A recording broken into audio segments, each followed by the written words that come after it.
Good evening, નમસ્કાર. હું છું ડોક્ટર વૈભવ પટેલ.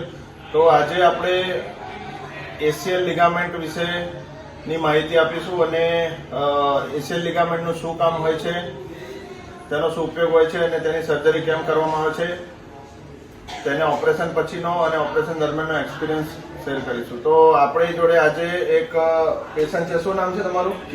કિરણભાઈ છે અને તે ડાકોર થાસરાના વતની છે અને આપણી જોડે એસીએલ લિગામેન્ટ સાથે આવ્યા હતા અને 15 દિવસ પછી તેની સર્જરી કરવામાં આવી હતી. તો એસીએલ લિગામેન્ટ આપણા નીચેનો જે ટીબિયા બોન છે અને ઉપરનું ફીમર બોન છે, બંનેને જોડતો એક લિગામેન્ટ છે અને તેનું કામ બેલેન્સિંગ રાખવાનું હોય છે.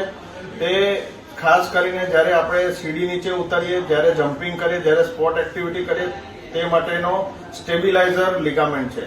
તો એ લિગામેન્ટ જો તૂટી જાય છે તો એ લિગામેન્ટ જાતે સંધાતું નથી, પરંતુ બધી જગ્યાએ એક એવું મિથ છે, એક એવી ખોટી માન્યતા છે કે જે લિગામેન્ટને ફિઝિયોથેરાપીથી, કોઈ એવું કહે છે કે ભૂવા ભાડીથી આપણે કરી આપીશું, કોઈ કહે છે ફિઝિયોથેરાપી કરવાથી તો સારું થઈ જશે, કોઈ એવું કહે છે કે તમારું ઓપરેશન વગર મટી જશે. પણ એક તો આ એક એસીએલ લિગામેન્ટ એવું છે કે જે ઓપરેશન વગર કદી સરખું થતું નથી. હા, તેમાં તમે કસરત કરો, તેમાં તમે વધારે મહેનત કરો તો તમને ચાલે છે, પણ જ્યારે તમે સ્પોર્ટ એક્ટિવિટી કરો છો, દોડો છો, ભાગો છો, સીડી ઉતરો છો, તમારે જ્યારે હાઇટ પર કામ કરવાનું છે ત્યારે એસીએલ લિગામેન્ટનું બેલેન્સનું કામ જતું રહ્યું છે. અને જો તમે આ સર્જરી ના કરાવો તો તેની ગાદી ફાટી જાય છે, પગ ખસી જાય છે અને આ બધી શક્યતાઓ રહેતી હોય છે.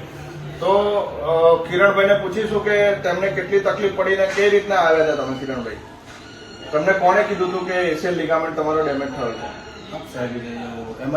આપણે એમઆરઆઈ કરાયો હતો અને એમઆરઆઈમાં ખબર પડી. એ પછી એમને સલાહ આપવામાં આવી કે તમારો એસીએલ લિગામેન્ટ તૂટેલો છે અને એમસીએલ પણ એમની સાથે તૂટેલો હતો.